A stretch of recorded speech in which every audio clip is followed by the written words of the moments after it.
नमस्कार, मैं डॉक्टर रजनीश कुमार आप सभी का एक बार फिर से हार्दिक स्वागत करता हूं। आज के वीडियो लेक्चर में हम चर्चा करेंगे यूजीसी नेट दिसंबर 2023 के हिंदी क्वेश्चन पेपर के ऊपर, जिसके हम पार्ट 3 के साथ हाजिर हैं। इसके पहले पार्ट 1 और पार्ट 2 पर हमने चर्चा कर ली है और इसके लिंक को हम डिस्क्रिप्शन बॉक्स में डाल देंगे, वहाँ से आप इसको देख सकते हैं। जो विद्यार्थी लगातार इस चैनल से जुड़े हुए हैं, मैं उम्मीद करता हूं कि पार्ट 1 और पार्ट 2 वे देख चुके होंगे और पार्ट 3 के इंतजार में रहे होंगे, तो हमने उसको आज कंप्लीट कर दिया है। इस तरीके से दिसंबर 2023 की जो भी परीक्षा हुई थी, सेकेंड शिफ्ट को हमने यहाँ पर आधार बनाया हुआ था, तो ये आपका कंप्लीट हो जाएगा और आप सभी को एक अनुमान लगेगा कि हमें आगे की तैयारी किस हिसाब से करके जानी। हालांकि यूजीसी नेट हिंदी के सिलेबस के अनुसार इस चैनल पर अलग अलग यूनिट वाइज प्लेलिस्ट बनी हुई हैं, आप जाकर वहां पर देख सकते हैं और तैयारी कर सकते हैं। चलते हैं, बात करते हैं क्वेश्चन के ऊपर। यहाँ पर देख रहे हैं आज का जो पहला प्रश्न है, पूछा गया कि प्रेमचंद घर में के अनुसार सत्य कथन है। प्रेमचंद का जन्म बनारस से 4 मील दूर जीमनपुर गांव में 31 जुलाई सन 1880 को हुआ था। शिवरानी देवी की पहली कहानी साहस चांद में छपी। साहस कहानी का प्रकाशन वर्ष 1924 है। फिल्म कंपनी में काम करने के लिए प्रेमचंद 1932 में पहली बार बंबई गए। और आखिरी दिया है, प्रेमचंद की कहानी मोटे राम शास्त्री पर एक शास्त्री महाशय ने केस कर दिया। तो हमें इन कथनों के आधार पर बताना है सही उत्तर कौन सा है। ठीक है, तो इसमें 4 ऑप्शन दिए गए हैं। पूछा गया कि ए बी सी सही है, ए सी डी सही है, बी सी डी सही है या फिर बी सी ई सही है। क्या सही है हमें यहाँ पर बताना है। तो सबसे पहले हम बात करते हैं प्रेमचंद घर में, पुस्तक जो कि शिवरानी देवी द्वारा लिखी गई है और इस पर हमने यूनिट 10 के अंतर्गत विस्तार से चर्चा की हुई है। आप जाकर प्लेलिस्ट जरूर देखिए समय निकालकर। तो प्रेमचंद घर में से ये पूरे तथ्य लिए गए हैं और यहाँ पर जो पहला ऑप्शन बताया गया है कि प्रेमचंद का जन्म बनारस से 4 मील दूर जीमनपुर गांव में हुआ था। जीमनपुर के स्थान पर लमही गांव का नाम आपको ध्यान में रखना है। हालांकि प्रेमचंद घर में जीमनपुर का जिक्र हुआ है, लेकिन जो जन्म के संदर्भ में बात करें तो इनका जन्म बनारस से 4 मील दूर लमही गांव में 31 जुलाई 1880 को हुआ था। तो जीमनपुर की वजह से ये ऑप्शन क्या हो रहा है, यहाँ पर गलत हो रहा है। ऑप्शन बी है कि शिवरानी देवी की पहली कहानी साहस चांद में छपी। ये ऑप्शन क्या है, यहाँ पर सही है। जैसा कि आप जानते हैं कि प्रेमचंद ने 300 कहानियां लिखी, साथ में उनकी जो पत्नी थी शिवरानी देवी, वो भी एक अच्छी कहानीकार थी। उन्होंने भी कहानियां लिखने का प्रयास किया था, जिसमें उनकी जो पहली कहानी थी साहस नाम की कहानी, उस जमाने में जो पत्रिका निकल रही थी चांद, उसमें प्रकाशित हुई। तो ये ऑप्शन क्या है, यहाँ पर सही है। ऑप्शन सी है कि साहस कहानी का प्रकाशन वर्ष 1924 में हुआ, यह भी क्या है, सही है। ऑप्शन डी है कि फिल्म कंपनी में काम करने के लिए प्रेमचंद 1932 में पहली बार बंबई गए। यह ऑप्शन गलत है। सन 1934 ईस्वी में प्रेमचंद बंबई गए हुए थे और इन्होंने एक फिल्म की पटकथा लिखी जिसका नाम है मजदूर फिल्म। ठीक है, और 1 साल 1.5 साल तक वहां पर रहे और इनके पेट में कुछ प्रॉब्लम आई, तो ये दोबारा बनारस आ गए। और आप जानते हैं कि सन 1936 में प्रेमचंद का निधन भी हो गया। ठीक है, तो यहाँ पर जो ऑप्शन दिया गया है कि 1932 में पहली बार बंबई गए, वो नहीं सही है, बल्कि 1934 में गए। और ऑप्शन ई है कि प्रेमचंद की कहानी मोटे राम शास्त्री पर एक शास्त्री महाशय ने केस कर दिया था, ये भी कथन क्या है, सही है। मोटे राम शास्त्री जो कि राष्ट्रीय चेतना पर आधारित कहानी है और इसमें अनशन इत्यादि की बात की गई है, तो कोई शास्त्री जी को लगा कि ये खास कम्युनिटी को यहाँ पर प्रभावित कर रहा है, तो उन्होंने केस कर दिया। ये भी बात क्या यहाँ पर सही है। तो आप देख रहे हैं ऑप्शन के मुताबिक जो सही होना चाहिए बी, सी और ई। ठीक है, तो इसमें आप देख सकते हैं कि बी, सी, ई किसमें दिया गया है, ऑप्शन चौथा दिया गया है। प्रिय विद्यार्थियों, प्रश्न लंबा चौड़ा है, इसलिए इसमें वक्त लगेगा, इसलिए आप सभी धैर्य रखकर जरूर देखिए। और मेरा मानना है कि ये एक प्रश्न नहीं है, इसमें कई प्रश्न छिपे हुए हैं। हो सकता है कि आगे जब आप एग्जाम में जाएं तो जो हमने इसकी व्याख्या की है वहां से आपको सवाल पूछा जाए। वहां से कुछ न कुछ आपको मिल जाए। तो एक एक ऑप्शन आप देख रहे हैं कि एक एक प्रश्न के बराबर है, इसलिए ऐसे प्रश्नों को हमें थोड़ा सा वक्त देकर समझना पड़ता है। ठीक है, तो इस प्रश्न का उत्तर क्या हो गया? ऑप्शन चौथा हो गया। आगे बात करते हैं, अगला जो प्रश्न है, पूछा गया कि क्या भूलूं क्या याद करूं से संबंधित उपयुक्त कथन है। बच्चन की आत्मकथा पर मानतेन के आत्मचित्रण का प्रभाव है। बच्चन जी ने अपनी आत्मकथा के एक हिस्से का शीर्षक जीवन की आपाधापी में प्रस्तावित किया था। श्रावस्ती बस्ती का पुराना नाम था जिसे वेदों के अनुसार राजा श्राव ने बसाया था। डॉक्टर राजेंद्र प्रसाद ने अपनी आत्मकथा में लिखा है कि उनका परिवार मूलतः श्रावस्ती का था। बच्चन जी के जीवन और काव्य दोनों के विकास में रुबाइयत उमर खय्याम और उसके अनुवाद का विशेष योगदान है। सही उत्तर का हमें चयन करना है। कई ऑप्शन दिए गए हैं, A B C, A C D, A B E, और ऑप्शन चौथा दिया गया है बी सी डी। तो हमें इसमें बताना है कि आखिरकार कौन सा विकल्प इसमें सही है। तो इस प्रश्न का सही जवाब आप तभी बता पाएंगे जब आप क्या भूलूं क्या याद करूं आत्मकथा को अच्छे से पढ़े होंगे तभी। तो देखिए यहाँ पर जो बात बताई गई है कि बच्चन की आत्मकथा पर मानतेन के आत्मचित्रण का प्रभाव है, ये ऑप्शन यहाँ पर क्या है? ऑप्शन ये सही है। बच्चन जी ने अपनी आत्मकथा के एक हिस्से का शीर्षक जीवन की आपाधापी में प्रस्तावित किया था, ये भी ऑप्शन यहाँ पर क्या है? सही है। कहा गया कि श्रावस्ती बस्ती का पुराना नाम था जिसे वेदों के अनुसार राजा श्राव ने बसाया था, यहाँ पर ये ऑप्शन क्या है? गलत है। डॉक्टर राजेंद्र प्रसाद ने अपनी आत्मकथा में लिखा कि उनका परिवार मूलतः श्रावस्ती का था, यह भी क्या यहाँ पर गलत है। बच्चन सिंह के जीवन और काव्य दोनों के विकास में रुबाइयत उमर खय्याम और उसके अनुवाद का विशेष योगदान है, ये ऑप्शन क्या यहाँ पर सही है। अक्सर सवाल भी पूछा जाता है कि किसके काव्य पर उमर खय्याम के रुबाइयों का असर है, तो है बच्चन। ठीक है, हरिवंश राय बच्चन। और राजेंद्र प्रसाद अपनी आत्मकथा में, राजेंद्र प्रसाद का जन्म संयोग से जिस एरिया में मैं कार्यरत हूं वहीं पर हुआ था। ठीक है, आप नाम सुनेंगे जीरा देई, जो कि इस समय सिवान जिले में स्थित है। ठीक है, बिहार में सिवान जिले में। कभी ये छपरा का क्षेत्र हुआ करता था, लेकिन तो ये देखना है आपको कि इसमें कौन कौन से ऑप्शंस हैं सही हैं। तो इस तरीके से इसका जो सही जवाब होगा ए, बी और ई। ठीक है ना, तो हम देख रहे हैं कि ऑप्शन जो तीसरा है यहाँ पर सही जवाब हो रहा है। आगे बात करते हैं, अगला जो प्रश्न है,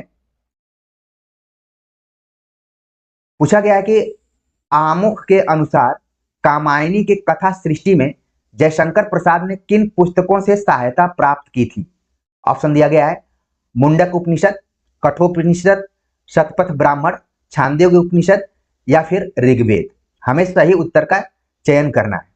तो जब आप कामायनी पुस्तक पढ़ेंगे और मूल पुस्तक पढ़ेंगे, किसी का नोट्स या फिर किसी के द्वारा बनाई गई किताब अगर आप पढ़ेंगे तो ऐसे प्रश्नों का जवाब आप ठीक से नहीं दे पाएंगे। हालांकि कई नोट्स और किताबें मार्केट में मौजूद हैं जो कि कोशिश करते हैं कि इस तरीके के प्रश्नों को वो कवर करें, लेकिन प्रश्न बनाने वाला भी अध्ययन करने वाला होता है। और देखिए यहाँ पर कई किताबों को आप पढ़ेंगे तो आमुख की जगह पर भूमिका लिख दिया जाएगा, ठीक है, या फिर प्रस्तावना लिखा जाएगा। लेकिन जयशंकर प्रसाद ने कामायनी की आमुख लिखा हुआ है और उसमें बताया हुआ है कि कामायनी की कथा सृष्टि उन्होंने किन किन पुस्तकों से सहायता प्राप्त की है, ये उन्होंने उसमें साफ रूप से लिखा हुआ है। और संयोग की बात यह है कि आपके इस चैनल पर उस आमुख पर हमने वीडियो बनाई हुई है, क्योंकि लगातार हम यूजीसी नेट की परीक्षाओं की तैयारी कराते रहे, तो हम भी हर एंगल से आप सभी को बताने का प्रयास करते रहे। तो यहाँ पर आमुख आप के लिए मैं लिंक डाल दूंगा डिस्क्रिप्शन बॉक्स में, आप देख सकते हैं। हालांकि कामायनी, आंसू इत्यादि में पढ़ाया था तो वहां पर भी बताया था कि आचार्य रामचंद्र शुक्ल की दृष्टि में जयशंकर प्रसाद और जयशंकर प्रसाद की दृष्टि में कामायनी पर हमने वीडियो बनाया हुआ है, आप जरूर देखिए। कोई ऐसी चीज यहाँ पर नहीं है जो कि आपको यूजीसी नेट से रिलेटेड न मिले। तो देखिए आमुख में उन्होंने किन किन पुस्तकों का सहारा लिया हुआ है उसे हमें बताना है। ठीक, तो जब आप किताब पढ़ेंगे तो उन्होंने बताया कि शतपथ ब्राह्मण से सहायता लिया, फिर बताया कि छांदोग्य उपनिषद से सहारा लिया, और फिर ऋग्वेद से लिया। तो यहाँ पर ऑप्शन हो रहा है सी डी ई। ठीक है, तो सी डी ई ऑप्शन किसमें इसमें सही हो रहा है? ऑप्शन जो तीसरा है। ठीक है, लेकिन आगे के लिए आप जरूर ध्यान में रखिए कि जयशंकर प्रसाद जिन्होंने की कामायनी 15 सर्गों में लिखा, कब इसका प्रकाशन हुआ, सर्गों का क्रम क्या रहा है। और एक नई चीज यहाँ पर आपको पता चल गई। नई क्या थी? प्रश्न नए रूप में था तो हमारा दिमाग उधर गया कि कामायनी की जो कथा सृष्टि है वो शतपथ ब्राह्मण, छांदोग्य उपनिषद और ऋग्वेद से ली गई है। ठीक है, तो इस तरीके से इसका सही जवाब हो गया ऑप्शन तीसरा, सी डी ई। ठीक है, आगे बात करते हैं। अगला जो प्रश्न है पूछा गया कि संस्कृति और सौंदर्य में आए कथन है। संस्कृति और सौंदर्य, आपके दिमाग में तुरंत आ जाएगा कि यह निबंध से लिया गया प्रश्न है जिसके लेखक हैं डॉक्टर नामवर सिंह। ठीक है, तो सौंदर्य, संस्कृति और सौंदर्य जो निबंध है उसके कुछ कथनों को यहाँ पर उठाया गया है। हमें बताना है कि कौन से कथन आए हुए हैं। पहला है कि अशोक के फूल केवल एक फूल की कहानी नहीं, भारतीय संस्कृति का एक अध्याय है। रविन्द्रनाथ ठाकुर ने भारत को महामानव सागर कहा।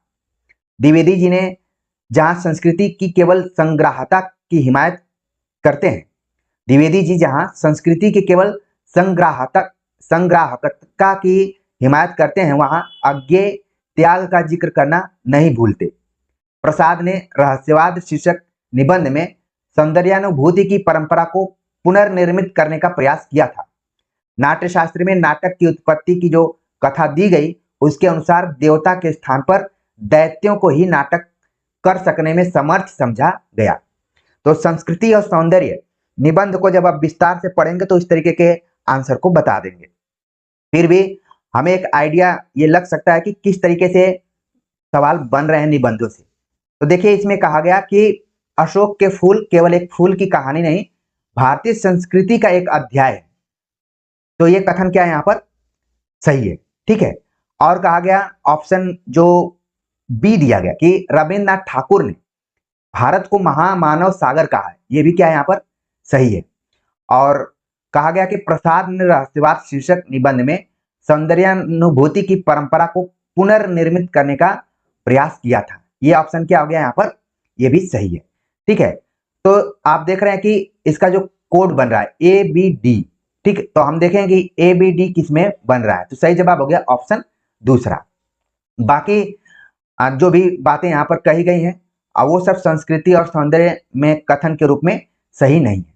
ठीक है, तो इनको हम कट कर देते हैं। एक चीज और आपको ध्यान में रखना है कि जब भी विकल्पों में सही उत्तर चयन करने की बात कही जा रही है तो 5 विकल्प दिए जा रहे हैं और उसमें से हमें कम से कम 3 सत्य खोजने हैं। ठीक है, तो देखिए यहाँ पर जो ऑप्शन पहला दिया गया है ये कभी भी वन लाइनर में भी आ सकता है कि ये किसका कथन है, तो ये तो कथन हो जाएगा नामवर सिंह का। ठीक है, ठीक, भले अशोक के फूल जो निबंध है वो तो हजारी प्रसाद द्विवेदी का है, लेकिन फ्यूचर में मान लीजिए कथन के रूप में आ जाएगा तो जो भी विद्यार्थी यहाँ पर जुड़े हुए हैं वो तुरंत बता देंगे कि ये नामवर सिंह का है। ठीक, आगे बात करते हैं। अगला जो प्रश्न है, अगला प्रश्न है कि एक कहानी यह भी के अनुसार सत्य कथन है। बेलछी की घटना ने मन्नू जी को महाभोज उपन्यास लिखने के लिए प्रेरित किया। आपका बंटी कड़ियों में ही लिखा गया और कड़ियों में ही धर्मयुग में छपता रहा। 1 इंच मुस्कान मूलतः राजेंद्र यादव द्वारा लिखित उपन्यास था। महाभोज का पहला नाट्य रूपांतरण अमाल अल्लाना ने किया। अक्षर प्रकाशन से राजेंद्र यादव के संपादन में हंस का पहला अंक अगस्त सन 1986 में प्रकाशित हुआ। तो इसमें हमें बताना है कि आखिरकार कौन सा ऑप्शन इसमें सही है। तो जैसा कि आप जानते हैं महाभोज उपन्यास की जो पृष्ठभूमि रही है वो बेलछी की घटना से जुड़ी हुई। बेलछी एक जगह है, ठीक है, जैसे आप गोदान पढ़ेंगे तो सेमरी और बेलारी नाम का जगह है, वैसे ही महाभोज में बेलछी का जिक्र किया जाता है। तो ये ऑप्शन यहाँ पर क्या हो रहा है? सही हो रहा है। ऑप्शन बी है कि आपका बंटी कड़ियों में ही मतलब श्रृंखला में ही लिखा गया, जिसको कि हम धारावाहिक भी कहते हैं कई बार। ठीक है, पहले कुछ रचनाएं धारावाहिक छपती थी, बाद में वो किताब के रूप में आती थी। तो आपका बंटी जो कि मन्नू भंडारी का उपन्यास है, जिसमें एक बच्चे का जिक्र किया गया है और माता पिता के बीच में जो भी संबंध है उसका चित्रण किया गया है। तो ये धर्मयुग नाम का जो पत्र था जो बंबई से निकलता था और इसके संपादक हुआ करते थे डॉक्टर धर्मवीर, ठीक है, सॉरी मतलब धर्मवीर भारती। इस चीज को आपको ध्यान में रखना है। ये भी कथन क्या यहाँ पर सही है। और आपने सी ऑप्शन को तो पहले से ही गलत मान लिया होगा कि हमने तो पढ़ा है कई जगहों पर कि 1 इंच मुस्कान राजेंद्र यादव और मन्नू भंडारी दोनों मिलकर लिखे हुए थे, ठीक है, और इसी के लिए 1 इंच मुस्कान जाना भी जाता है। तो ये ऑप्शन क्या है, गलत है। यहाँ पर ऑप्शन डी बताया गया कि महाभोज का पहला नाट्य रूपांतरण अमाल अल्लाना ने किया। ये ऑप्शन गलत नहीं है। इसका नाट्य रूपांतरण सबसे पहले एनएसडी द्वारा, एनएसडी जो कि नेशनल स्कूल ड्रामा नई दिल्ली में स्थापित है, वहां से इसका रूपांतरण किया गया है। ये भी ऑप्शन क्या है यहाँ पर गलत है। और ई ऑप्शन बताया गया कि हंस का पहला अंक 1986 में अक्षर प्रकाशन से राजेंद्र यादव के संपादन में निकला हुआ था। ये ऑप्शन यहाँ पर क्या है, सही है। तो आप देख रहे हैं कि बनना क्या चाहिए, ए बी ई, ठीक है। तो हम मिलान करते हैं कि ए बी ई किस में बन रहा है, तो इसका जो यहाँ पर सही जवाब हो रहा है ऑप्शन दूसरा हो रहा है। एक चीज आपको ऐसे प्रश्नों को सॉल्व करते हुए ध्यान में रखना चाहिए कि आप कोई भी किताब खरीद लीजिए, प्रैक्टिस सेट खरीद लीजिए, कुछ इतना विस्तार से आपको शायद उसमें व्याख्यायित किया जाएगा, आंसर दे दिया जाता है, लेकिन हमने इस क्वेश्चन पेपर को देखा और इसके बाद हमने अध्ययन किया, इसलिए वक्त लगता है, थोड़ा पढ़ना पड़ता है और क्यों गलत है क्यों सही है इसको बताना पड़ता है, ताकि आपका जो कॉन्सेप्ट हो वो क्लियर हो जाए, ठीक है। जो विद्यार्थी मेरे ऊपर विश्वास करते हैं वो शायद हमारी हर वीडियो का इंतजार करते होंगे और उनको लगता होगा कि कुछ न कुछ इसमें नई चीज मिल जाएगी जो आगे के एग्जाम के लिए महत्वपूर्ण हो सकती है, ठीक है। कई बार ना बातों से ही चीजें नए प्रश्न के रूप में बन जाती हैं, और क्योंकि हम लोग बातचीत करने के लिए यहाँ पर जुड़े हुए हैं, ठीक है। चलते हैं आगे, बात करते हैं। अगला जो प्रश्न है यहाँ पर, सूची 1 और सूची 2 का मिलान करना है हमें। सूची 1 में बोली दी गई है और सूची 2 में बोलियों का क्षेत्र है, ठीक है। तो हमें यहाँ पर बताना है कि कौन बोली किस क्षेत्र में है। बोलियों में है मारवाड़ी, ठीक है, हड़ौती, ढूंढाड़ी, मेवाती। तो ऐसे प्रश्नों को मिलान करते समय सबसे पहले हमें जो ऑप्शन आता है उसको मिला लेना चाहिए, जिससे कि कुछ कुछ ऑप्शन यहाँ पर, क्योंकि ये ऐसा प्रश्न है कि इसी प्रश्न में ही उत्तर छिपा हुआ है, ठीक। तो मान लीजिए मुझे याद आ रहा है कि ढूंढाड़ी जो कि जयपुर की है, तो मैं सी का कर दिया आईवी। तो हम देखते हैं कि सी में आईवी किसमें है, ठीक है। तो आप देख रहे हैं कि दो दो जगहों पर सी में आईवी दिया गया है, ठीक। तो इसका मतलब है कि हमें एक राउंड और चलना है, ठीक। तो इसका यहां पर हम और मिलान कर लेते हैं। मारवाड़ी जो है उसका जो एरिया है, मारवाड़ी का जो एरिया है वो है अजमेर। अजमेर में एक केंद्रीय विश्वविद्यालय भी है, जो भी विद्यार्थी राजस्थान के होंगे या फिर वहां पर पीएचडी कर रहे होंगे तो वहां पर, ठीक है। तो मारवाड़ी, क्योंकि ये राजस्थान का अगर आप मैप देखेंगे, ठीक है ना, तो इस तरीके से भारत का मैप आपके दिमाग में आना चाहिए। तो ये एरिया मारवाड़ी जो कि पश्चिमी हिंदी के पश्चिमी राजस्थानी के अंतर्गत आने वाली बोली है, ठीक है। तो इस एरिया में इधर अजमेर है, तो हो गया अजमेर। अब बात करते हैं हम जो हड़ौती है, हड़ौती का संबंध कहां से है, कोटा से है, ठीक। तो कोटा जो कि आप जानते हैं कि कोचिंग के लिए जाना जाता है, जहां पर मेडिकल और इंजीनियरिंग की कोचिंग करते हैं बच्चे, कोटा, ठीक। और इसके बाद बच गया मेवाती जो कि अलवर, यहाँ पर मैं कहूँ कि जो हरियाणा का बॉर्डर है, मेवात, अलवर, ये सब अलवर राजस्थान में है। लेकिन ये देख रहे हैं आप, जो चारों जगह दी गए हैं सब राजस्थान से है, ठीक है। और जो भी इसमें बोलियां हैं वो सब भी राजस्थानी से हैं, अलग अलग है। कोई इसमें पश्चिमी राजस्थानी है, ठीक है, कोई मेवाती है, कोई मालवी है, कोई जयपुरी है, इस तरीके से है। तो इसका जो सही जवाब यहाँ पर हो रहा है ऑप्शन पहला हो रहा है। आप इसको मिलान कर लीजिए, सही जवाब हो गया ऑप्शन पहला, ठीक। आगे बात करते हैं। अगला जो प्रश्न है इसमें पूछा जा रहा है, इसमें भी सूची 1 और सूची 2 दिए गए, हमें मिलान करना है। आलोचक हैं और ग्रंथ है, नंद दुलारे वाजपेयी, श्याम सुंदर दास, महावीर प्रसाद द्विवेदी, नगेंद्र। तो इसमें हमें देखना है कि सबसे पहले कौन रचना और रचनाकार या फिर आलोचक और आलोचना हमें पता है। तो जैसे श्याम सुंदर दास का है साहित्यालोचन, तो हम क्या कर दिए, बी का आई बी कर लिए। तो बी का आई बी हम नीचे मिलाएंगे, तो आप देख रहे हैं कि 3 जगहों पर बी का आई बी है। इसका मतलब है कि हमें एक राउंड और चलना है, ठीक है। अब हमें बताना है कि जो यहाँ पर है नंद दुलारे वाजपेयी की पुस्तक, वो है नया साहित्य नए प्रश्न। इसका मतलब है कि ए का 2 हो गया। ए का 2 आप देख रहे हैं कि कई जगहों पर है।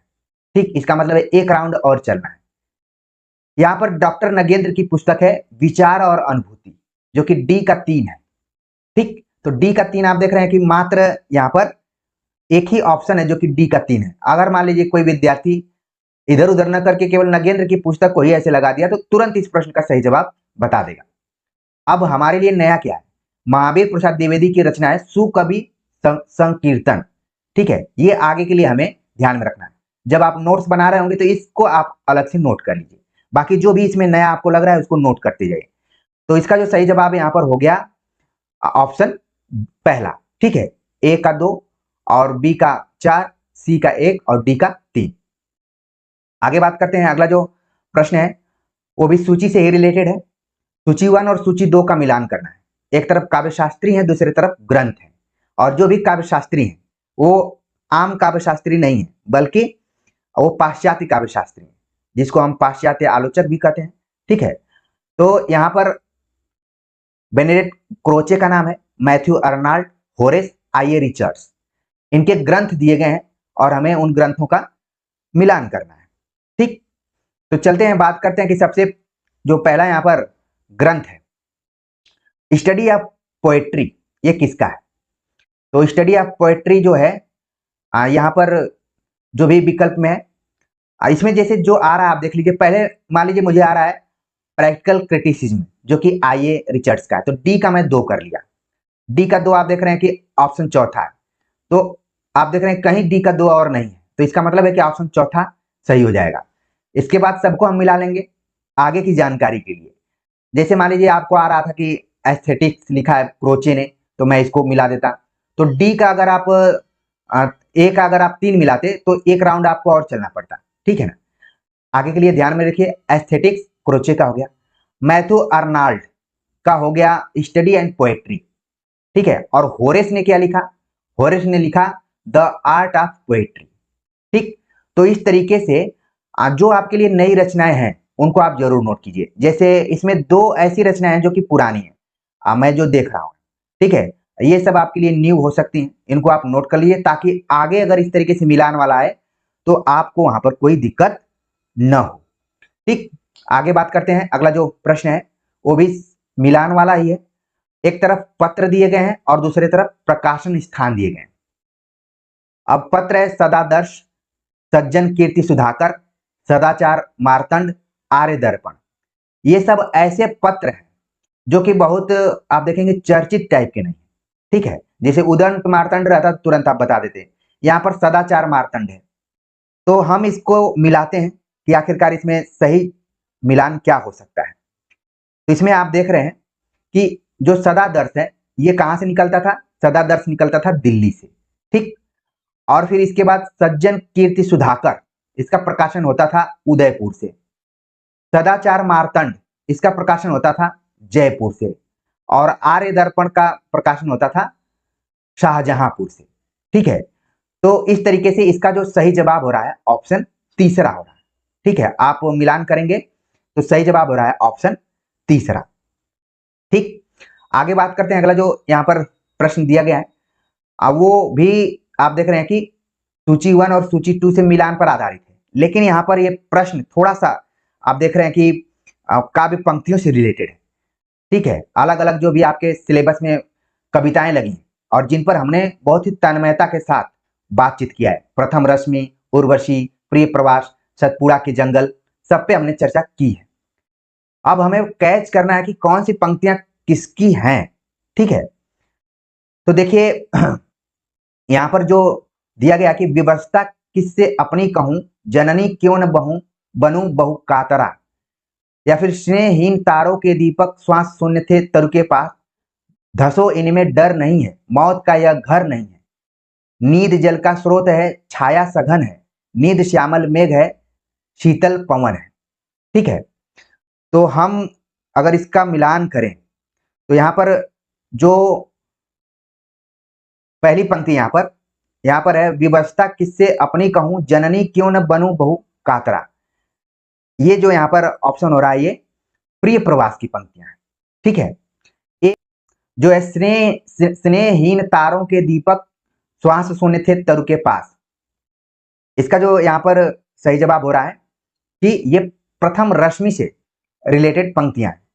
और फिर है धसो इनमें डर नहीं मौत का यह घर नहीं, ये हो गया सतपुड़ा के जंगल। और देख रहे हैं कि नींद जल का स्रोत है, छाया सघन है, नींद श्यामल मेघ है, शीतल पवन है, ये किससे हो गया? ये उर्वशी से हो गया।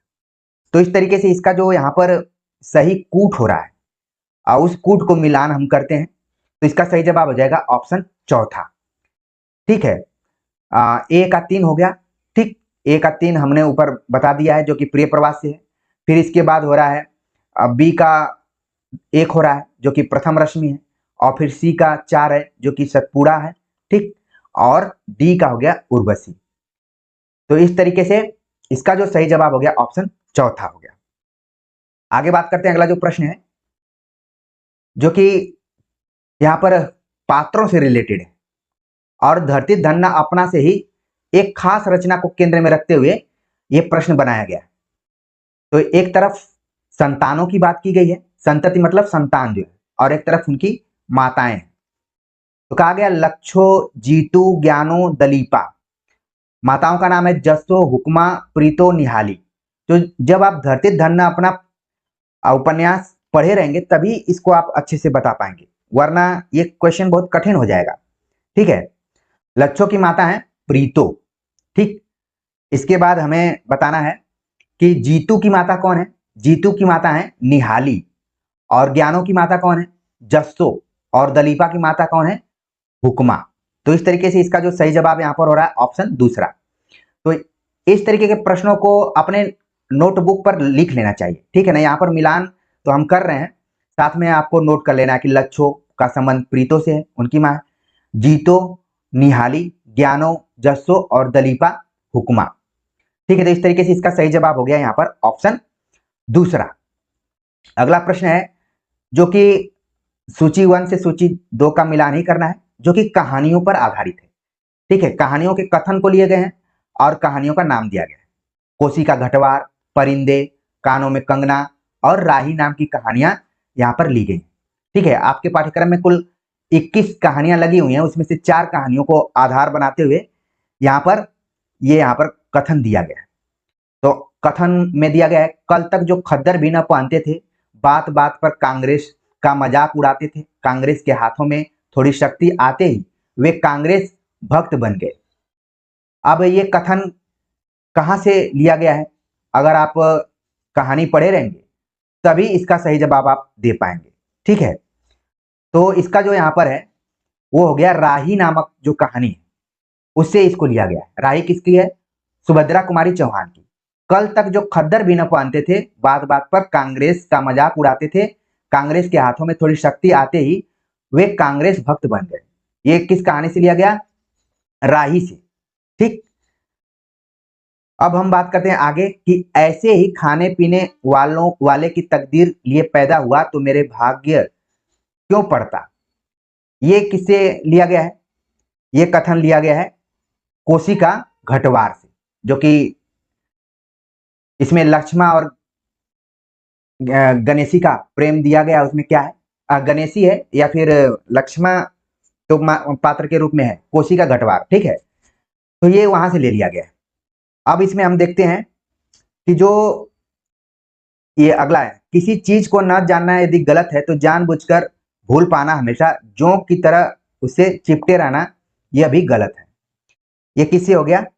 ये हो गया आपका परिंदे से। ठीक, और इसके बाद जो बच रहा है, लोक अपने यहाँ अलौकिक बातें कब तक होने देगा, भवसागर की जल तरंगों पर स्थिर होना कब संभव है। ये हो गया ऑप्शन तीसरा। ठीक, तो इस तरीके से इसका जो सही जवाब हो रहा है ऑप्शन जो तीसरा है। ठीक है, इसका सही जवाब हो रहा है कि ए का IB, बी का 1, सी का 2 और डी का 3 है। ठीक है ना, तो यहाँ पर आप देख लीजिए, ये क्वेश्चन थोड़ा सा बड़ा है और बताने में भी बहुत आसानी से नहीं बताया जा रहा है, इसलिए आप वाणी और इस क्वेश्चन को देखकर मिला लीजिए तो सही ऑप्शन तक पहुंच सकते हैं। आगे बात करते हैं, अगला जो प्रश्न है, लंबे लंबे प्रश्न इस समय बनाए जा रहे थे। यहाँ पर जो देखिए अगला प्रश्न पूछा जा रहा है वो नाटक से रिलेटेड है, और नाटक देखते ही आपके दिमाग में आ गया होगा कि ये तो स्कंदगुप्त से रिलेटेड दिख रहा है। ठीक है, तो देखते हैं, इसमें एक तरफ पात्र के नाम है और दूसरी तरफ संवाद है।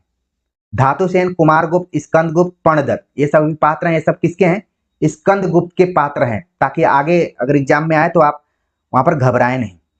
ठीक, तो हम बात करते हैं किसका ये कथन है कि राष्ट्रनीति दार्शनिकता और कल्पना का लोक नहीं है।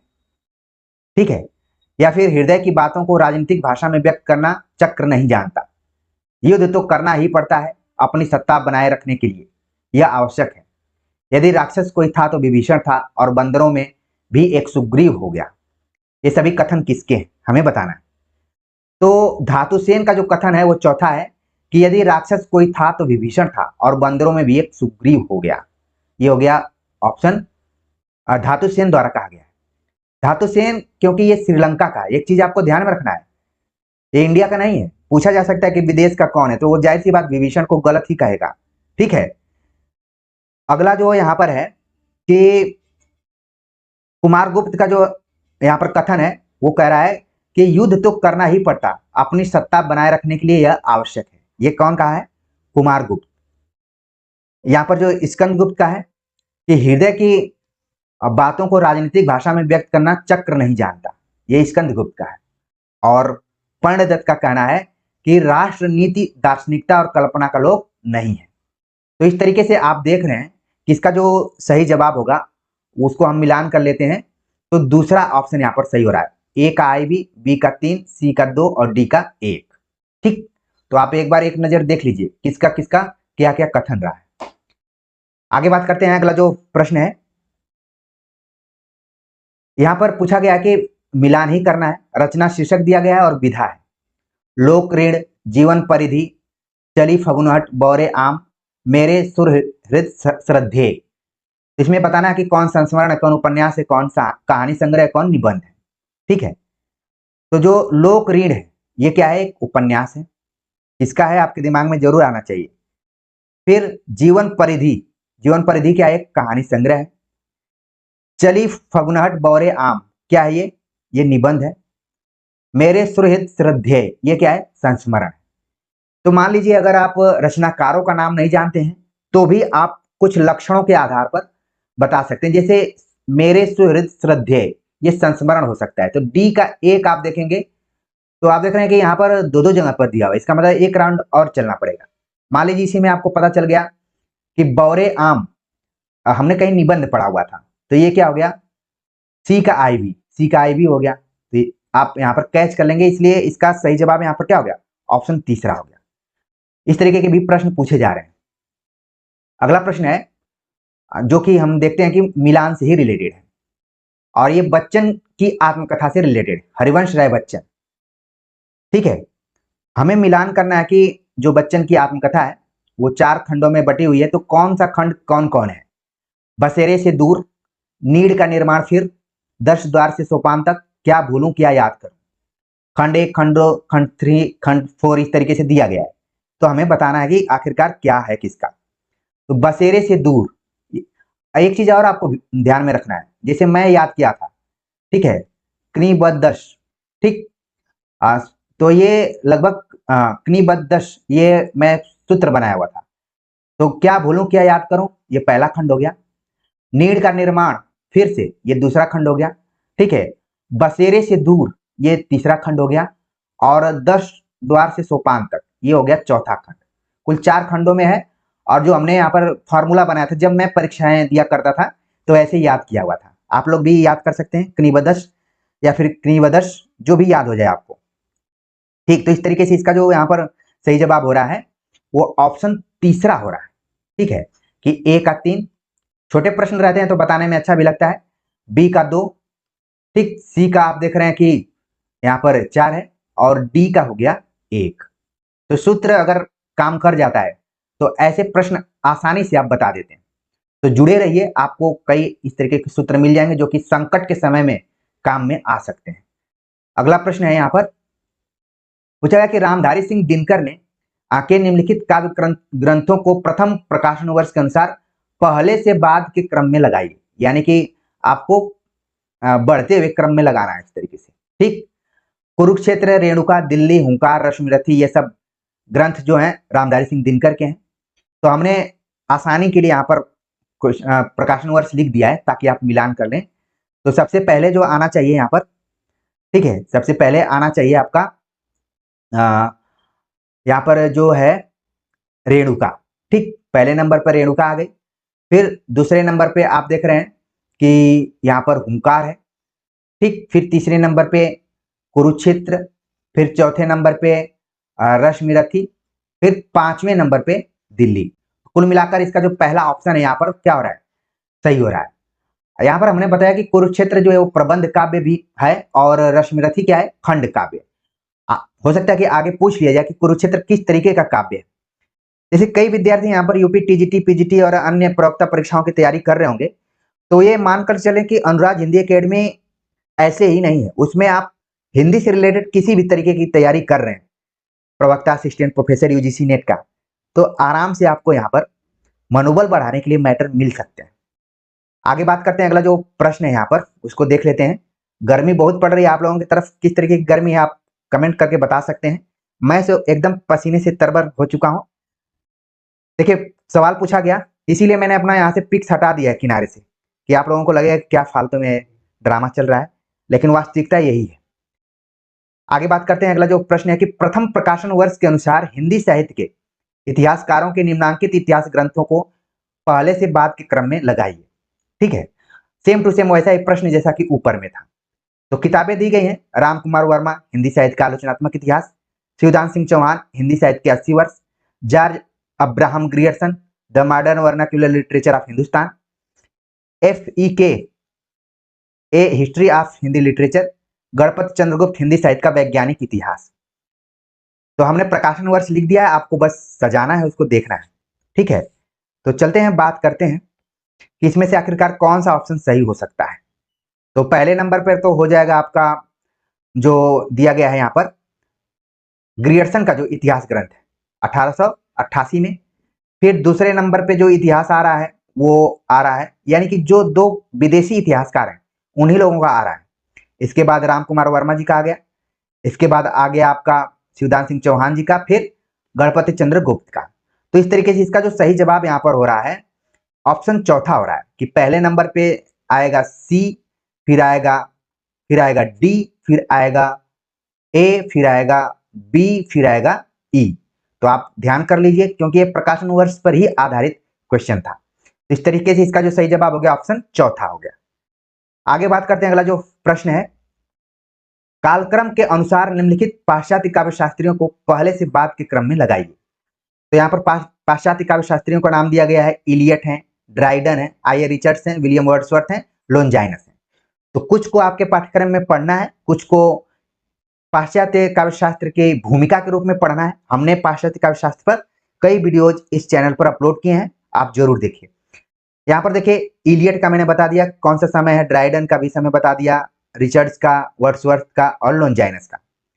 लोनजाइनस का समय क्लियर नहीं है, जिस तरीके से हम भारतीय काव्य शास्त्र पढ़ते हैं तो शुरुआत में भरत और भाम, वामन, दंडी, इन लोगों का हम क्लियर से नहीं बता सकते हैं कि कब इन लोगों का जन्म हुआ, अनुमान से ही बता सकते हैं। लोनजाइनस भी यूनान के उन पुराने काव्य शास्त्रियों में। ठीक है, तो सबसे पहले तो हो गए लोनजाइनस पहले नंबर पे। फिर दूसरे नंबर पर आप देख रहे हैं कि ड्राइडन का नाम आ रहा है 1600 में। फिर तीसरे नंबर पे आ रहे हैं वर्ड्सवर्थ, नंबर के हिसाब से देखें। फिर चौथे नंबर पे आ रहे हैं इलियट, फिर पांचवें नंबर पे आ रहे हैं रिचर्ड्स। तो होना चाहिए था यहाँ पर सबसे पहले E, फिर B, फिर इसके बाद होना चाहिए D, EBD। तो आप देख रहे हैं कि जो यहाँ पर क्वेश्चन है EBD, वो हो गया आपका चौथा ऑप्शन जो है वो सही हो रहा है। ठीक, तो मिलान कर लीजिए इसी तरीके से EBD, फिर इसके बाद आना चाहिए A, EBD, फिर कौन आना चाहिए, फिर आना चाहिए A आना चाहिए। तो यहाँ पर देखिए ऑप्शन में भी थोड़ा सा यहाँ पर घालमेल मुझे दिखाई पड़ रहा है। यहाँ पर ए होना चाहिए और फिर सी होना चाहिए। तो ये क्वेश्चन तो देखिए यहाँ पर क्या हो रहा है, यहाँ पर आप मिलान कीजिए कितना मैं सही हूं। मेरी आंखें ठीक काम कर रही हैं, बिल्कुल सही काम कर रही हैं, क्योंकि मैंने मूल पुस्तक से लिया हुआ है इसको। जो किताब मेरे पास है पाश्चात्य काव्य शास्त्र की, निर्मला जैन की जो पुस्तक है उसी से मैंने इसको लिया हुआ है। देख लीजिए, आगे के लिए आप अलर्ट रहे। कहने का मतलब ये है, अभी तक सत्य ऑप्शन में क्या चल रहा है, ये ऑप्शन चौथा। आगे बात करते हैं, अगला जो प्रश्न है, अगला प्रश्न है, पूछा गया कि नव जागरण एवं स्वाधीनता आंदोलन से संबंधित घटनाओं को पहले से बाद के क्रम में व्यवस्थित कीजिए। प्रार्थना समाज की स्थापना, कलकत्ता, मद्रास और बंबई विश्वविद्यालय की स्थापना, अंग्रेजी शिक्षा के पक्ष में मैकाले का प्रारूप, तिलक को देश निकालने की सजा और बंग भंग। तो देखिए, ऐसे प्रश्नों में जो सबसे पहले आपको आ रहा, क्योंकि मैं बार बार अपने बीए और एमए के विद्यार्थियों को कहता हूं कि आप हिंदी विषय पढ़ रहे हैं तो आप दीनहीन की तरह मत रहिए। हिंदी विषय जो भी विद्यार्थी पढ़ते हैं उनको इतिहास, भूगोल, पॉलिटिकल साइंस, इकोनॉमिक्स, ठीक है, सोशियोलॉजी, साइकोलॉजी, सारे विषयों का ज्ञान होना चाहिए। तभी परिपूर्ण अवस्था में आप सही मायने में हिंदी साहित्य पढ़ रहे हैं। रोने गाने से कुछ नहीं होने वाला है, ठीक है।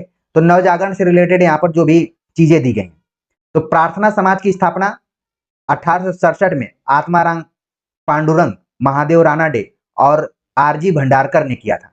यहाँ पर देखिए, सामान्य रूप से इसको पूछ दिया गया। आगे हो सकता है कि इसी को आधार बनाते हुए पूछ लिया जाए कि कौन कौन इसमें शामिल है, तो इसलिए आपको आगे के लिए इस ऑप्शन को ध्यान में रखना है।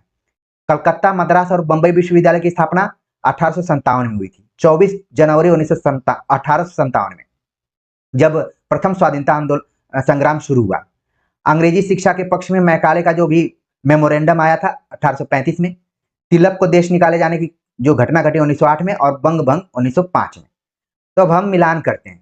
तो इसमें सबसे पहले अगर कोई चीज आ रहा है तो वो है ऑप्शन सी पहले नंबर पे, फिर आ रहा है दूसरे नंबर पे आपका प्रार्थना समाज, फिर बंग भंग हो गया, ठीक है। नहीं, इसके बाद आ रहा है यहाँ पर 1857 आ रहा है, ठीक। फिर इसके बाद तीसरे नंबर पे है, फिर यहाँ पर बंग भंग का हो गया, और फिर 1908 जो कि तिलक को निकाल दिया गया, ठीक है ना। तो इस तरीके से हम देखेंगे कि सबसे पहले आना चाहिए सी, फिर आना चाहिए बी, फिर आना चाहिए ए, फिर आना चाहिए ई, फिर आना चाहिए डी, ठीक। तो मिलान करें तो सही जवाब हो जा रहा है ऑप्शन तीसरा, ठीक है ना, क्योंकि थोड़ा मिलान करना पड़ेगा। और वक्त मैं ले रहा हूं तो आप अपने दिमाग में रख लीजिए कि प्रार्थना समाज या फिर 3 विश्वविद्यालय, शुरुआत में 3 विश्वविद्यालय थे, आज इनकी स्थिति क्या है मुझे नहीं पता है, ठीक है, लेकिन शुरुआती विश्वविद्यालय। फिर इसके बाद 1887 ईस्वी में इलाहाबाद विश्वविद्यालय की स्थापना हुई, फिर 1916 में बीएचयू की स्थापना हुई, ठीक है। फिर इसके बाद 1921 में अलीगढ़ विश्वविद्यालय की स्थापना हुई, और फिर जेएनयू की स्थापना आप देख रहे हैं 1969 में हुई। बाद के कुछ विश्वविद्यालय अच्छे निकले, लेकिन पुराने विश्वविद्यालयों को जरूर ध्यान में रखिए जिनका संबंध नव जागरण और स्वाधीनता आंदोलन से। अभी कलकत्ता, मद्रास और बंबई का पूछा, आगे पूछा जा सकता है इलाहाबाद का, बीएचयू का और अलीगढ़ का पूछा जा सकता है, कुछ भी पूछा जा सकता है। आगे बात करते हैं, अगला जो प्रश्न है वो भी संबंधित है असाध्य पीड़ा से रिलेटेड, और यहाँ पर थोड़ा सा प्रश्न को कठिन बनाने का प्रयास यहाँ पर किया गया है। पंक्तियों को पूछा गया कि सबसे पहले अगर आप कविता पढ़ें तो कौन पंक्ति पहले आई है, कौन पंक्ति बाद में आई। तो ये प्रश्न तो आप वन लाइनर किताबों से बिल्कुल नहीं हल कर सकते हैं जब तक आप असाध्य पीड़ा कविता को बहुत ही ध्यान से न पढ़ लें। ऐसे प्रश्नों को हल करते समय तो बड़े बड़े प्रोफेसर भी फेल हो सकते हैं या फिर हार मान सकते हैं, तो इसमें कोई बड़ी बात नहीं है। हालांकि एक परीक्षार्थी जब एग्जाम में जाता है तो परीक्षार्थी के मनोविज्ञान के हिसाब से जाता है, और प्रोफेसर लोग तो अगर सीधे आकर भी बोल देंगे कि सिलेबस कंप्लीट हो गया तो भी मानना पड़ेगा। तो यहाँ पर देखिए, उस तरीके की तो पढ़ाई नहीं होती है, यहाँ पर सिलेबस कवर करने की कोशिश की जाती है। असाध्य पीड़ा पर हमने बड़ी ही तन्मयता के साथ वीडियो बनाया हुआ है, और लंबी कविताओं में भी इसको शामिल किया।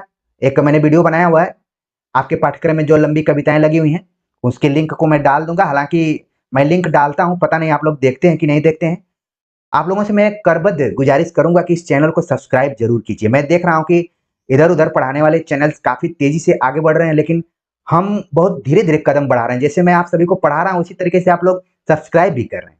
तो देखिए, हमारे लिए जो यहाँ पर काम हम कर रहे हैं वो एक तरीके से असाध्य वीणा की तरह ही है। हमें भी साधने में बहुत कठिन है, बहुत मैं मैनेज करके यहाँ पर आप सभी को पढ़ाने की कोशिश करता हूँ। चलते हैं, बात करते हैं निजी बातों से ऊपर उठ के कि सबसे पहले आखिरकार पंक्ति कौन आई थी इसमें। ठीक है, तो दी गई है, किंतु मैं ही तो तेरी गोद में बैठा मोद भरा बालक हूँ, श्रेय नहीं कुछ मेरा, मैं तो डूब गया था स्वयं शून्य में। तो ये तो लगेगा पंक्ति बहुत बाद में होगी, ठीक है ना। इसके बाद हमें बताना है कि राजन मैं तो कलावंत हूं नहीं, शिष्य साधक हूं, मुझे ओट दे ढक ले छाले ओ शरण्य, हाँ मुझे स्मरण है बदली कौंद पत्तियों पर वर्षा बूंदों की पटपट। तो देखिए, यहाँ पर जो राजा हैं बहुत सारे कलावंतों को बुला लाए, कोई वीणा को बजाने में सफल नहीं हुआ। तो देखिए, पहला जो यहाँ पर पहली पंक्ति होगी वो होगी सी वाली। ठीक है, राजन पर मैं तो कलावंत हूं नहीं, शिष्य साधक हूं, साधना करने वाला हूं मैं। तो ये हो गया, ठीक है, पहले नंबर पे। फिर इसके बाद दूसरे नंबर पे हो जाएगा, वो अपना मतलब सोचना शुरू करते हैं उस वीणा के बारे में, किंतु मैं ही तो तेरी गोद में बैठा मोद भरा बालक हूं, दूसरे नंबर पे हो गया। फिर इसके बाद आप देख रहे हैं जो तीसरे नंबर पे है वो है कि हाँ मुझे स्मरण है कि बदली कौंध पत्तियों पर वर्षा बूंदों की पटपट, ये तीसरे नंबर पे हो गया। फिर इसके बाद चौथे नंबर पे आप देख रहे हैं कि मुझे ओट दे ढक ले छाले ओ शरण, ये हो गया चौथे नंबर पे। और पांचवें नंबर पे हो गया अंतिम में कि श्रेय नहीं कुछ मेरा, और मैं तो डूब गया था स्वयं शून्य में। तो मान लीजिए आपको ये पता है कि मैं आखिरी में इस पंक्ति को पढ़ा था तो भी आप बता देंगे, हालांकि जो ऑप्शन जो दिया गया था काफी टक्कर वाला दिया था, तो ये कठिन प्रश्न था, इसको मैं कठिन प्रश्न में रखूंगा। ठीक है, इसका सही जवाब हो गया ऑप्शन पहला, CAEDB। ठीक है, तो आगे के लिए याद रखिए। और इसीलिए हमने प्रिय विद्यार्थियों, मैं बार बार कहता हूं कि मैं व्यू के लिए नहीं पढ़ाता हूं, व्यूज के लिए नहीं पढ़ाता हूं, व्यू के लिए। इसीलिए मैं टेक्निकल जो भी पार्ट है, यूनिट 5 हो गया, यूनिट 8 हो गया, अभी मैं बात करूंगा निबंध वाला जो यूनिट है, यूनिट 9, उसके ऊपर चर्चा करूंगा। ठीक है, उपन्यास और कहानी पर मैं बाद में आऊंगा, और आप देखेंगे कि परीक्षा में आप काफी कॉन्फिडेंस के साथ उतरेंगे और आपको लगेगा कि हमने तो पढ़ाई की है तो प्रश्न आएंगे कहां से। तो सही जवाब आपने देख लिया, ऑप्शन पहला था। आगे बात करते हैं, अगला जो प्रश्न है यहाँ पर राम की शक्ति पूजा से रिलेटेड यहाँ पर क्वेश्चन पूछ लिया गया, और ठीक वैसा ही है कि पंक्तियों को हमें बताना है। तो राम की शक्ति पूजा के बारे में भी हमने चर्चा की हुई है। ठीक है, तो है शक्ति की करो मौलिक कल्पना, है अमानिशा उगलता गगन घन अंधकार, केवल जलती मशाल, अन्याय जिधर है उधर शक्ति, नैनों का नैनों से गोपन प्रिय संभाषण। तो हमें बताना कि आखिरकार इसमें पंक्तियों का क्रम क्या है। तो पहला है अमानिशा, ठीक है, पहले नंबर पे। फिर इसके बाद है केवल जलती मशाल, दूसरे नंबर पे। फिर इसके बाद है नैनों का नैनों से प्रिय संभाषण, तीसरे नंबर पे हो गया। फिर हो गया कि अन्याय जिधर है उधर शक्ति, चौथे नंबर पे। और जब सब कुछ हो जाता है तो शक्ति की करो मौलिक कल्पना, यही क्या है, सत्य है। आप कितना भी अपने लाइफ में भटके इधर उधर, फिर भी आपको शक्ति की मौलिक कल्पना करना ही पड़ता है। तो सही जवाब हो रहा है ऑप्शन चौथा, ऑप्शन चौथा इसका सही जवाब है, BCEDA। ठीक, मैंने उसी हिसाब से बता भी दिया है, तो देख लीजिए इसको। आगे बात करते हैं, अगला जो प्रश्न है, परीक्षा गुरु उपन्यास के प्रकरणों के शीर्षकों को पहले से बाद के क्रम में लगाइए। परीक्षा गुरु उपन्यास जो कि हिंदी का पहला उपन्यास है और कई प्रकरणों में बटा हुआ है, तो हमें बताना है कि पहले से बाद के क्रम में कौन सा इसमें क्रम सही है। ठीक है, तो चलते हैं देखते हैं।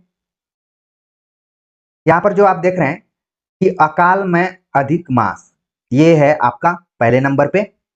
फिर है सब में हाँ, ये दूसरे नंबर पे। फिर तीसरे नंबर पे है सुख दुख, इसके बाद है बिगाड़ का मूल विवाद, और है फिर आखिर में साहसी पुरुष। ठीक, तो इस तरीके से इसका जो सही जवाब हो रहा है ऑप्शन दूसरा हो रहा है। ठीक, EBADC। तो परीक्षा गुरु उपन्यास के प्रकरणों और शीर्षकों को जरूर एक बार परीक्षा से पहले ध्यान में रखकर जाइए।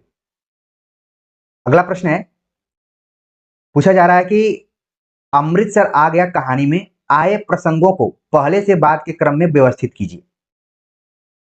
कहानी के प्रसंगों को दिया गया है। तुम्हारे दिल में दर्द मर गया है, छोटी सी बच्ची उसके साथ थी, बेरहमो तुमने बहुत बुरा किया। एक एक वाक्य उठा लिया गया है। बड़े जीवट वाले हो बाबू, दुबले पतले हो पर बड़े गुर्दे वाले हो। काले बाबू ताकत आएगी, अम जैसा हो जाएगा। खुदा के लिए दरवाजा खोलो, मेरे साथ में औरत जात है।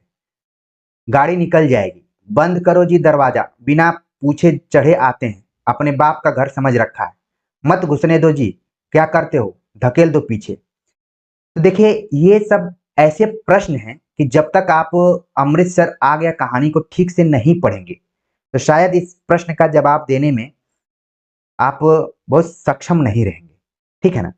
तो जो यहाँ पर है, पहला यहाँ पर जो हो रहा है कि काले बाबू ताक आएगी, अम जैसा हो जाएगा, ठीक है, ये पहले नंबर की पंक्ति है। फिर है बंद करो दरवाजा, ये दूसरे नंबर पे।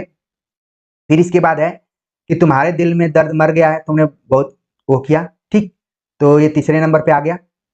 इसके बाद है कि खुदा के लिए दरवाजा खोलो, क्योंकि यहाँ पर दरवाजा बंद करने की बात कही जा रही है। थोड़ा सा इन पंक्तियों को देखकर आपको करना पड़ेगा। पहले जैसे हम लोग पढ़ते थे कि एक टेढ़ा मेढ़ा वाक्य दे दिया जाता था, उसको सजाना रहता था। यहाँ पर भी कुछ वैसा ही है, सजाने वाला ही है, ठीक है। और है बड़े जीवट वाले हो बाबू, दुबले पतले हो पर गुर्दे वाले हो। दरवाजा खुल गया तो ये बात आ गई यहाँ पर। तो इस तरीके से इसका जो यहाँ पर कोड बन रहा है, कोड जो बन रहा है वो ऑप्शन दूसरा वाला कोड यहाँ पर बन रहा है, ठीक है, CEADB, ठीक। तो आगे आप कहानियों को अच्छे से पढ़कर जाइए, हम प्रैक्टिस सेट लेकर जरूर आएंगे और इसी तरीके के प्रश्न को लेकर आएंगे। आगे बात करते हैं। अगला जो प्रश्न है पूछा गया है कि आगरा बाजार नाटक में आई नज्म की पंक्तियों को पहले से बाद के क्रम में लगाइए। तो देख रहे हैं कि जितने भी क्वेश्चन यहाँ पर दिए गए हैं अब तक के कठिन प्रश्नों में है। अब या तो पंक्तियां दे दी जाए या फिर और कुछ कथा वस्तु के आधार पर कठिन प्रश्न बनाए जाए, वही है। नहीं तो बाकी अगर इस हिसाब से भी अगर आप देख कर जाते हैं तो भी आप परीक्षा में सेफ जोन में, बहुत घबराने की जरूरत नहीं है। आगरा बाजार नाटक में कई नज्म आई हुई हैं, हमें बताना है कि इसका सही क्रम क्या है, ठीक है। तो प्रश्न थोड़ा सा लंबा है। पहला वाक्य दिया गया कि वह सुन के बोला बाबा खुदा तुझे खैर दे, हम तो न चांद समझे न सूरज हैं जानते। रोटी न पेट में हो तो कुछ भी जतन न हो, मेले की सैर ख्वाहिशें बागो चमन न हो। होता है बागबों से हर इश्क बाग का निबाह, वह बाग किस तरह न लूटे और न उजड़े आह। जितने हैं आज आगरे में कारखाना जात, सब पर पड़ी है आन के रोजी की मुश्किलात। कपड़े किसी के लाल हैं रोटी के वास्ते, लंबे किसी के बाल हैं रोटी के वास्ते। तो ये सब यहाँ पर नज्में दी गई हैं, आगरा बाजार जो नाटक है उससे रिलेटेड। तो हमें बताना है कि सबसे पहले इसमें कौन है। सबसे पहले जो नज्म आ रही है वो है जितने हैं आज आगरे में कारखाना जात, सब पर पड़ी है आन के रोजी की मुश्किलात।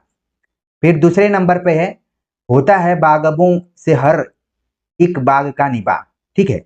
फिर तीसरे नंबर पर है कि वह सुन के बोला बाबा खुदा तुझको खैर दे। इसके बाद चौथे नंबर पर जो नज्म है कि रोटी न पेट में हो तो कुछ भी जतन न हो। और जो पांचवें नंबर की नज्म है कि कपड़े किसी के ये है, ठीक है ना। तो इस तरीके से आप देख रहे हैं कि इसका जो ऑप्शन बन रहा है ऑप्शन चौथा है, ठीक है, DCABE। मैं ये कहने में बिल्कुल नहीं कहूंगा कि ये क्वेश्चन आसान है, कठिन क्वेश्चन है और इसमें चक्कर सा आ जाएगा। कारण ये है कि विद्यार्थी वन लाइनर किताबों को पढ़कर जाते हैं और इंटरव्यू इत्यादि देते हैं कि सिर्फ 10 दिन में आप यूजीसी नेट की तैयारी कर सकते हैं। उस चीज को तोड़ने का भी ये प्रयास है कि अब ऐसा नहीं है, यूजीसी नेट को आप इतने भी हल्के में मत लीजिए, ठीक। आगे बात करते हैं। अगला जो प्रश्न है इस तरीके का जो कि जन्म वर्ष के अनुसार निबंधकारों को पहले से बाद के क्रम में लगाना है। विवेकी राय, हजारी प्रसाद द्विवेदी, सरदार पूर्ण सिंह, कुबेरनाथ राय, रामचंद्र शुक्ल इत्यादि का नाम दिया है। तो विवेकी राय जिनका जन्म 1924 में हुआ, हजारी प्रसाद द्विवेदी 1907 में, सरदार पूर्ण सिंह 1881 में, कुबेरनाथ राय 1933 में और रामचंद्र शुक्ल 1884 में।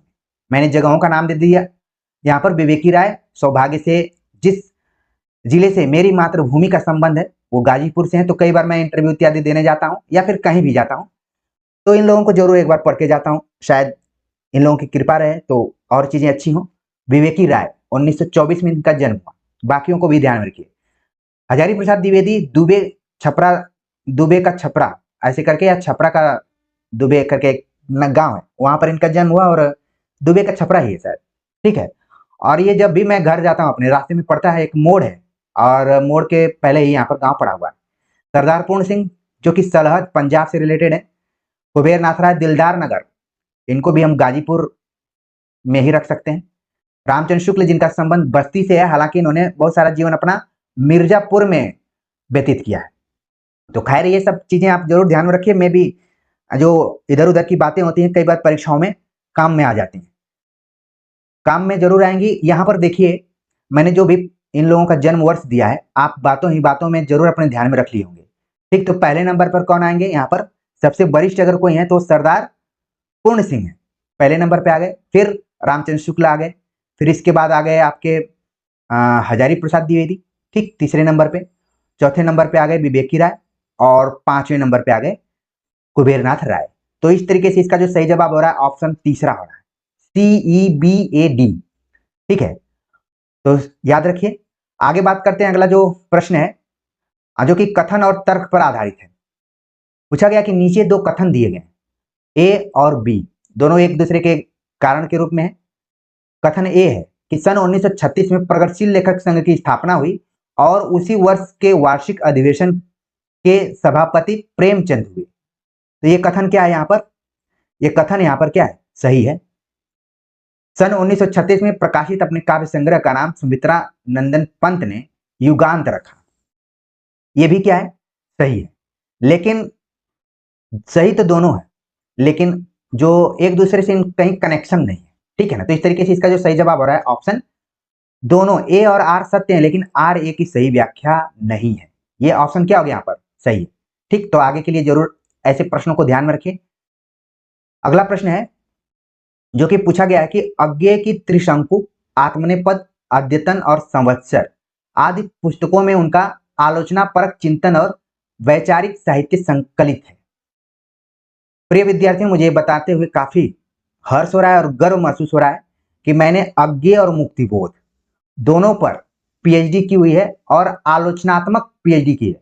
अज्ञेय और मुक्तिबोध के आलोचना कर्म का तुलनात्मक अध्ययन मैंने किया हुआ है, और आप नाम देखते ही समझ गए होंगे कितना चुनौतीपूर्ण ये रिसर्च रहा होगा। अभी भविष्य में मेरी पुस्तक जरूर आएगी इसके ऊपर। और ये देखिए प्रश्न भी दोनों को एक जगह मिलाकर ही बना दिया गया है, और मैंने इन पे अध्ययन करते हुए त्रिशंकु भी पढ़ा, आत्मनेपद भी पढ़ा, अद्यतन भी पढ़ा, संवत्सर भी पढ़ा, ठीक। जबकि ये दोनों मुख्य रूप से कवि के रूप में जाने जाते हैं, लेकिन एक दौर आया जब कवियों की कविताओं का मूल्यांकन उस जमाने के आलोचक ठीक से नहीं कर पा रहे थे, तब इनको कवि होते हुए आलोचना भी लिखना पड़ा अपनी कविताओं को समझाने के लिए। तो आगे की ये आलोचनात्मक किताबें हैं, बिल्कुल सही बात है। और यहाँ पर कहा गया कि मुक्तिबोध की कृति एक साहित्यिक की डायरी, हालांकि आप लोगों के पास यूजीसी नेट का सिलेबस होगा तो उसमें ये गलत लिख दिया गया है। यहाँ पर एक लेखक की डायरी लिखा गया जो कि गलत है। शायद अब वो सुधारा गया होगा तो अच्छी बात है, नहीं सुधारा गया होगा तो हमें निराश होना पड़ेगा। मुक्तिबोध की कृति एक साहित्यिक की डायरी भी क्या है, आलोचनात्मक, उसमें आलोचनात्मक चिंतन ही किया गया है। कहा गया कि धारावाहिक प्रकाशन हंस में प्रकाशित होता था, जो कि गलत है। वसुधा, मैंने लिखा भी है कि वसुधा में 1957, 58 और 60 में ये डायरी प्रकाशित हुई, और इसकी भूमिका जब ये पुस्तक के रूप में आई तो इसकी भूमिका लिखा है श्रीकांत वर्मा ने। और आपको याद आ गया होगा कि ये श्रीकांत वर्मा जो कि हिंदी कविता में इनका काफी रोल रहा है, ठीक है, तो उन्होंने भूमिका लिखी है। तो इस तरीके से इसका जो सही जवाब है कि पहला कथन तो सही है, लेकिन दूसरा क्या है, असत्य। इसका सही जवाब हो गया ऑप्शन, इसका सही जवाब हो गया ऑप्शन तीसरा, कि कथन एक सत्य है लेकिन कथन दो क्या है, असत्य है।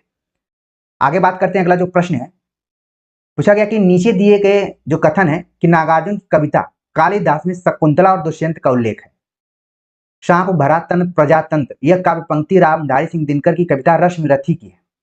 तो हमें बताना कि कौन सही है और कौन गलत है इसमें।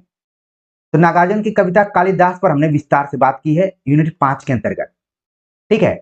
तो इसमें आपने पढ़ा कि अज और इंदुमती की चर्चा की गई, उनको है कि अज रोया कि इंदुमती रोया, कौन रोया, इस तरीके से कि तुम रोए कालिदास, बताओ, नागार्जुन कहते हैं। तो ये क्या यहाँ पर गलत हो गया।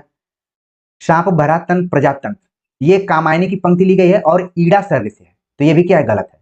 इस तरीके से ये दोनों कथन क्या है, दोनों कथन असत्य है। सही जवाब हो गया ऑप्शन दूसरा। अगला प्रश्न है, पूछा गया कि गोदान के अनुसार बेलारी और सेमरी में केवल 5 मील का अंतर है।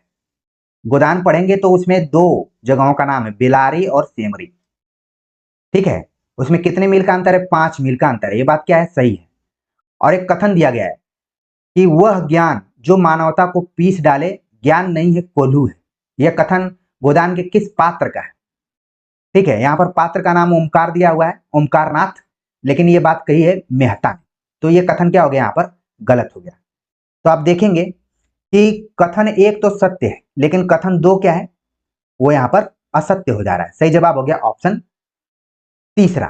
तीसरा ऑप्शन क्या है यहाँ पर, सही है, ठीक है। तो इस तरीके से हम सही जवाब तक पहुंच गए। आगे बात करते हैं, अगला जो प्रश्न है, महिला आंचल के अनुसार मंगला देवी काला अजार से पीड़ित होने पर स्वास्थ्य लाभ के लिए विश्वनाथ प्रसाद के घर ले जाई गई। ये कथन सही है, गलत है कथन। अगर महिला आंचल आप लोग पढ़े होंगे तो तुरंत बता देंगे कि ये कथन क्या है, गलत है। वो डॉक्टर प्रशांत, कमली, बालदेव, लक्ष्मी, इन सब के संपर्क में रहे। अगला है कि राजा महाराजा और सामंत स्वास्थ्य के गुलाम बनते जा रहे हैं, प्रजा भीरू और कायर होती जा रही है। यह संवाद बाण भट्ट की आत्मकथा में सुचरिता का है। ये क्या, ये भी गलत है। तो इसका जो यहाँ पर आप देख रहे हैं भट्टिनी, ये बात कहती है, सही जवाब हो गया। ये दोनों ऑप्शन, ये कथन क्या है यहाँ पर आप देख रहे हैं, गलत है, ठीक है। तो इसका सही जवाब क्या हो गया, दोनों असत्य हैं, तो ऑप्शन दूसरा इसका सही जवाब है कि दोनों क्या है, असत्य हैं। तो इस तरीके से हमने दिसंबर 2023 के कुछ प्रश्नों पर चर्चा की है और वक्त लेकर हमने चर्चा की है, ताकि आप चीजों को समझें और आगे आप अलर्ट हो जाएं। देखिए यहाँ पर आगे हम बात करेंगे कुछ जो अवतरण पर आधारित प्रश्न पूछे जाते हैं, पैराग्राफ पर, कंप्रिहेंशन जिसको हम बोल सकते हैं, उस पर पूछे जाते हैं। 10 क्वेश्चन होते हैं, ये भी 10 क्वेश्चन यहाँ पर आप देख रहे हैं कि 2-2 अवतरण है 5-5 क्वेश्चन के, ठीक है। तो इन पे हम बात आगे करेंगे ताकि यहाँ पर आपका अधिक से अधिक क्वेश्चन सही हो जाए, ठीक। तो आज के प्रैक्टिस सेट को लेकर या फिर क्वेश्चन पेपर को लेकर आप सबकी प्रतिक्रियाओं का, कमेंट्स का मुझे इंतजार रहेगा और मैं उम्मीद करूंगा कि इसी तरीके से आप अपनी तैयारी करते रहेंगे और इस चैनल से प्रेम भी करते रहेंगे। तो मिलते हैं एक नए टॉपिक के साथ, तब तक के लिए नमस्कार।